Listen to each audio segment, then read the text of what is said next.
kwa wote ambao mmeuliza maswali ili kuweza kupata ufafanuzi na uelewa pamoja baadhi ya mambo kuhusiana na huduma ya maji na wasilisho tulilowasilisha. Nianzie kwenye swala lililoanza kuulizwa kuhusu masuala ya madeni. Cha kwanza ni vizuri tukaelewa katika umejikita sana kwenye taasisi za serikali. Juzi tulikuwa tunafanya tathmini. Tathmini tu inaonyesha kwamba katika biashara yoyote swala la kudai na kudaiwa ni kitu ambacho hakiepukiki. Lakini kikubwa ni mikakati. Katika tathmini inaonyesha bado wanaoongoza kwa kudaiwa zaidi bado ni wateja wa majumbani kwa takwimu tulizonazo.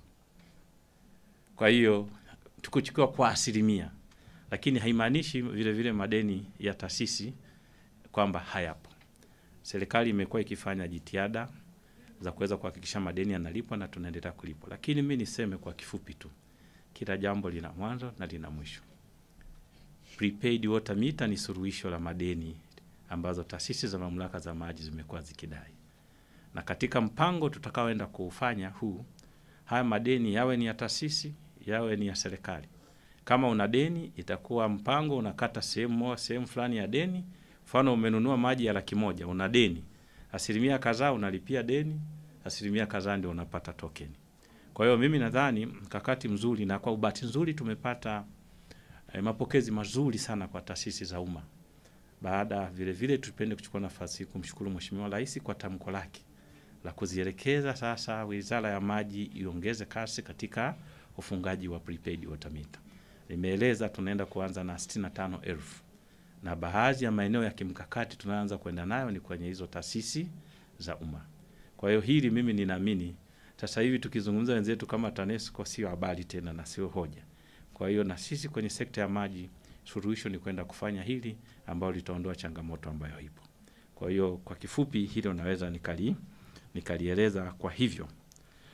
Swala la pili lilikuwa linahusu kimsingi kwenye majitaka bado tuko chini, lakini kikubwa ni kupima jitihada kubwa zinazoendelea kwa sasa kuhakikisha tunatoka kule. Ni kweli bado mwitikio kwenye eneo la majitaka zilikuwa bado, na katika mtazamo wa kwetu kwanza unapoanza kuongea nilikuwa hivi karibuni na vikao na wenye viti wa mitaa mkoa wa Dar es Salaam.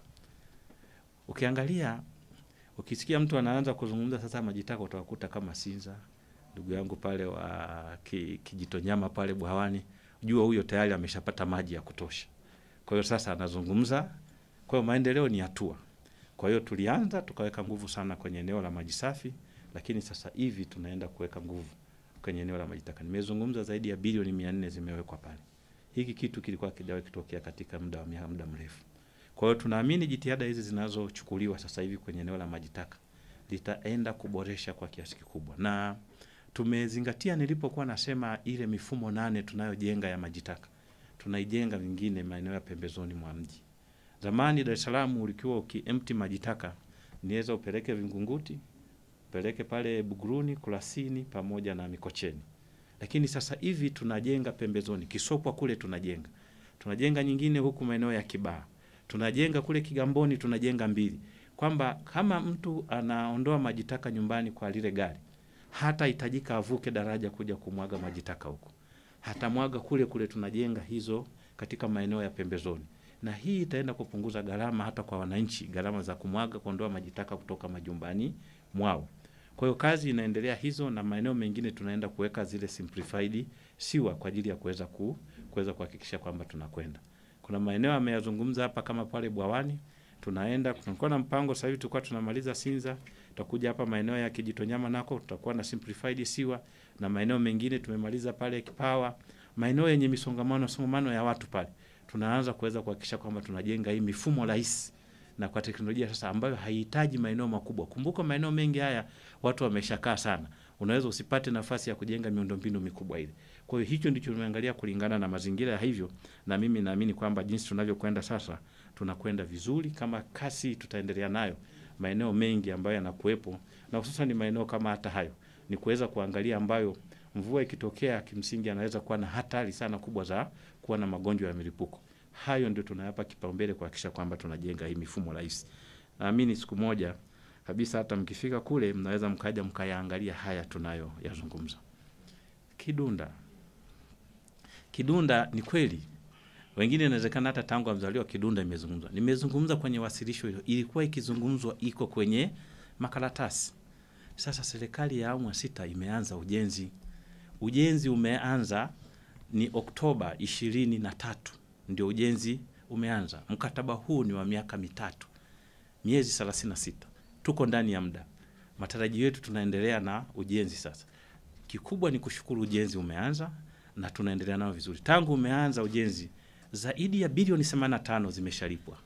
Kwa hiyo tunaendelea vizuri na kazi hii, na sisi tuna matarajio kwamba sasa kwa uendelevu tunaoendelea nao hii kazi itakamilika, na sisi tuna push kuweza kuhakikisha tuikamilishe mapema, angalau muda utakapofikia hiyo changamoto tena isiweze kujirudia. Kuna swala la uunganishaji maji usiozingatia taratibu. Hili ukienda kwenye sheria ya maji imeweka kabisa taratibu, lakini sasa tunaenda kuboresha. Licha tu ya uwepo wa sheria, sisi tunaamini kwanza ni swala la ushirikishwaji na utoaji wa elimu. Kwa hiyo tumeanza na sasa hivi tumewaengage wenye vitu wa serikali za mitaa, kwa sababu hao watu wanaofanya hayo wako kule mitaani, lakini sisi tuko kule. Kwa hiyo tunashirikiana sasa hivi na wenzetu wa serikali za mitaa wenye viti kuweza kuwabainisha hawa, na wanapobainika taratibu zote zinachukuliwa, kwa sababu sheria imeeleza wazi kwa wale watu wote wanaojiunganishia maji kinyume na utaratibu, wale waliounganishiwa na wale wanaofanya hilo, hizo taratibu zote zinachukuliwa. Uchafuzi wa vyanzo vya maji, nishukuru, nimeeleza ni moja ya changamoto, na nikaomba ushirikiano, na hata sisi ni letu sote, sio la sekta moja. Tunahitaji kutoa elimu. Nafikiri kikubwa tuendelee kushirikiana kutoa elimu jumuishi kwa wananchi waweze kuelewa, lakini pale inapokuwa inashindikana, basi sheria ziko na taratibu zake zipo. Tunashirikiana na wenzetu wa mabonde ambao ndio custodian kwenye vyanzo vya maji, wanafanya kwa mfano kwa upande wa Dar es Salaam na Pwani, tuna wenzetu wa bonde la Wamiruvu wanafanya kazi kubwa sana. Na moja ya jitihada ambazo kubwa wanafanya sasa hivi, wengi unakuta ni wafugaji na kufanya shughuli zile kwenye maeneo ya vyanzo vya maji. Sasa hivi tunajenga, kwanza wapelekee huduma ya maji. Pili, kama ni wafugaji wajengee zile cattle trough, mbauti, kusudi wasichukue mifugo kuitoa kwenye maeneo yao kuipeleka kwenye mto. Hii ni namna ambazo na ni kazi ambazo sasa hivi zinaendelea, kwa kweli zimesaidia kwa kiasi kikubwa sana. Swala la mgao wa maji, kwamba ni lini sasa linaweza likaisha. Swala sio mgao wa maji. Swala ni watu kupata maji. Sijui kama utakuwa umenielewa. Ni kwamba swala sio mgao. Swala ni kupata maji ya watu ambao yanawatosheleza kulingana na utaratibu tunaokuwa tumeuweka. Kazi kubwa ya kwanza ya serikali inayofanya ni kujaribu kuwekeza miundombinu, huduma iweze kuwafikia watu. Kazi hii serikali imeifanya, mtandao mwingi umesogea kwenye maeneo mengi, watu wamepata huduma ya maji, ambayo ni jambo la kwanza. La pili, sasa tunaenda kuendelea kuboresha sasa ile service level. Yaani kama mtu alikuwa anapata masaa 10, haweze kupata masaa 16, haweze kupata masaa 24. Ndicho hicho tumezungumza ile mikakati ya kuongeza ule uzalishaji wa maji ili kuongeza kiwango cha huduma ya maji. Na mimi nataka niwaeleze tu kwamba kwa wananchi sehemu ambako labda wanapata maji kulingana na utaratibu ambao tulioweka, concern kubwa ya wananchi sio kupata maji labda mara 5 mara ngapi. Swala ni kwamba kama tumeweka utaratibu huu, ufuatwe na wananchi wapate maji kulingana na utaratibu tulioweka. Na hili ndilo sasa kwa sasa tunalifanya. Labda pale itokee kama kuna itilafu kwenye mitambo, basi hivyo vitu vinatokea. Kama tu ilivyo, hata unaweza ukawa na gari liko zima, katokea kuchangamoto, basi ukatengeneza, na kidogo utachelewa kufika ulipokuwa umekusudia, lakini mwisho wa siku shughuli zitaendelea. Kwa hiyo kikubwa ndicho hicho sasa hivi tunaenda kukisimamia, lakini tunatarajia sisi tunavyozidi kuendelea kiwango cha ubora wa huduma iweze kuendelea. Nimezungumza kwenye wasilisho letu kwamba wastani wa masaa ya upatikanaji ya maji, wastani unaweza kujikuta unaenda 12 18 katikati ya hapo. Lakini kuna maeneo yanapata masaa 24, kuna maeneo yanapata chini ya pale. Kwa hiyo kuna mtawanyiko kulingana na eneo unalokuwa unahusika. Na ukitaka kujibu vizuri lazima uwe specific na eneo gani. Lakini kuna maeneo yana masaa 24. Kwa hiyo nimejibu ya mgao pamoja na masaa. Bili bambikizi zisizo na uhalisia. Ili kwa kweli katika jambo ambalo sekta imelifanyia kazi, nafikiri tuendelee kutoa elimu. Sasa hivi kwenye mamlaka zote za maji, mita yako ikisomwa inakuambia, inakutumia message. ni swala la cross check kwamba hiki kilichosomwa, unatumia message kabla bili haijatoka na unatakiwa uthibitishe. Baada ya muda ndio bili inatoka.